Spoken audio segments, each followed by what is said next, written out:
Oh, I know it's been a minute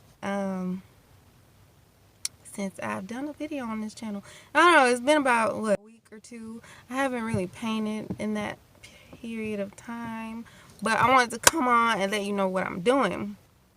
So I've been working on my business stuff, just filing things and setting up websites and making sure I got the right plugins and tools for those websites. And I do all of this myself. I don't really hire anybody because I kind of like to be hands-on. I do graphic design as well, so I design a lot of the look of the site.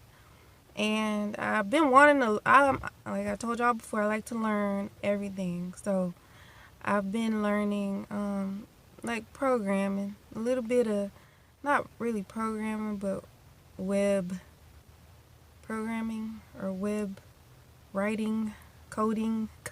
Yeah, that's the word, coding. So I've been learning a little coding, and it's another passion of mine. Sometimes maybe I have too much on my plate, but it's gonna be big. So I'm doing a monthly music artist spotlight and a monthly visual artist spotlight, because I want to share through the community some good people who do good things and have great art and creativity. So if you go to www.taviarose.com, I have the link in the description. I think the link is also on like the main channel page, but definitely go check out some of those artists. A lot of them will be doing commissions, and I'm just choosing random people that I've met throughout the years to give them that spotlight and that chance to shine. And my sister she did my nails. She does press-ons. She practiced real nails on me, but she does press-ons, and those press-ons are available on the vividdreamsclothing.com site. I think that link is also on the main channel page, but I'll put that below too. And her Instagram is at Vivid Claws. The Instagram for the whole thing is at Vivid Dreams Clothing, but just check those two things out. She does like an impeccable job on these like if you get these press-ons, it's gonna look like you actually went to a nail shop and paid over $100. Like, that's how nice they are. But beyond that, I wanted to talk a little bit today about working for free, or people wanting to use you and have you working for free. So after that long intro, I just wanted to let y'all know where I've been. I thank you for the subscribers that I have, those that are coming, for all the new people, all the people from my Facebook that I dropped in on and said come check me out, that did. I really appreciate you. But yeah, after all that, let me talk about something I've gone through too many times throughout the years with working, or people expecting you to work for free or give them things for free, and these are people who aren't even close. Like, they're not family. They might be family of family, or they're friends or something, or just people who randomly find you. But I've never been big on owing anybody anything. If I owe somebody something, like, it eats at me so much that I can't even think straight.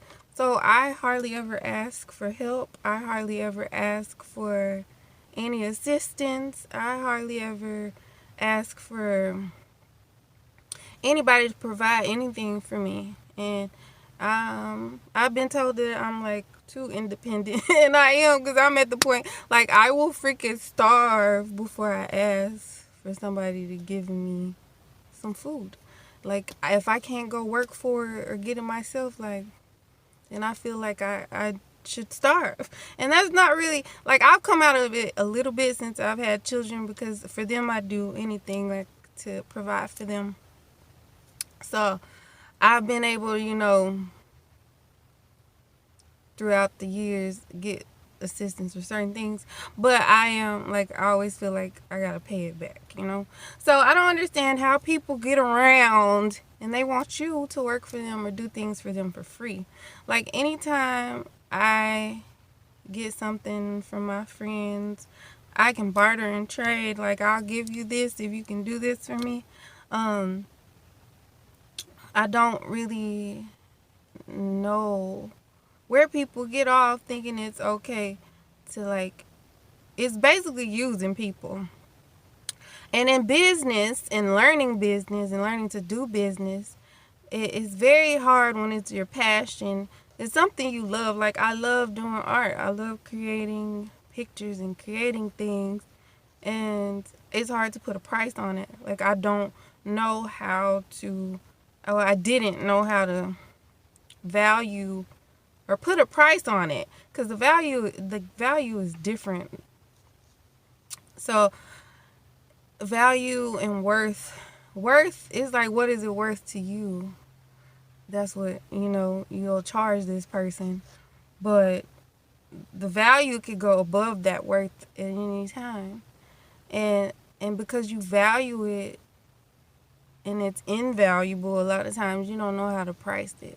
You feel like, well, dang, maybe I am charging too much. But and that's kind of like a backwards thinking, because it's like, if it means a lot, how can you be charging too much? So some of the key things that you have to do is, first, you need a business spirit of discernment. When you are able to just tell when a person is no good or they don't mean you any good, you have to do that in business. Because 9 times out of 10, there are going to be people who are going to ask questions, like, and you'll pretty much know those are questions that you couldn't find answers to. Like, it's something personalized. But 9 times out of 10, most of the people who I've had good business transactions with, they don't ask questions. They research because they want this particular thing. They find out about it and they purchase it, or they make arrangements to purchase it. And it's like a smooth transaction, like it just goes by. But then you have these other people who they constantly tell you, this is the number one thing, I want that. I want this. And it's like, okay, how do you plan? That's just like, if you walk into a store and you say, I want 3 of those bottles of water, you think the cashier is gonna be like, I mean, okay, this is the price of those 3 bottles of water. Like, that's about all they could give you. And you have a lot of people that do that to business, to especially small business owners, because the same people that'll ask you or tell you or make you feel like your prices are too high or just constantly bother you, they don't go into Gucci and do that. they don't go into Starbucks and do that. So it's like, they're devaluing you already. And that leads me to number 2.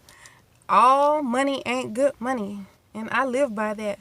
Like, some people, just because they got the cash, don't mean they deserve to be your customer. And that's just how I feel about it. Like, just because you got the cash to spend, it doesn't mean that I want to give you this. You got to value your products. You got to value your things to the point where it's exclusive. Your customers can be exclusive. If you want to become a big chain, then eventually you how can I say this? If you become big like Walmart or something, like Walmart, they have loss prevention, insurances and all that. And 9 times out of 10, they have this customers always right attitude, but that's not really how it is. Like, they just say that to pull people in, and they pull people in with good prices. And those customers are going to pay anyway. Like, even if they get treated bad, they're going to pay. So you got to learn that either the customer is going to provide you with some sort of relief. Like, you got to have a working relationship. They can't just come in and waste your time. And it comes to a point where you don't have to track them down. Let them go. Okay? So all money ain't good money. Okay, so you got discerning those bad spirits. You got all money ain't good money. And of course, valuing yourself is one of the first things, but that's not really a bullet point that I want to talk about. And let me see, the last one would probably be making sure that you're on your ish. I'm trying not to say no bad words on this channel. Okay, so by making sure you're on your stuff, that means that you have on your website your FAQs lined out. You have set prices that you have researched. You do your research. Find out where you should value yourself. Because a lot of people think that because they're not popular, because popularity brings in the clicks and the customers and the people who want to look. And just because you're not popular yet doesn't mean you don't value yourself.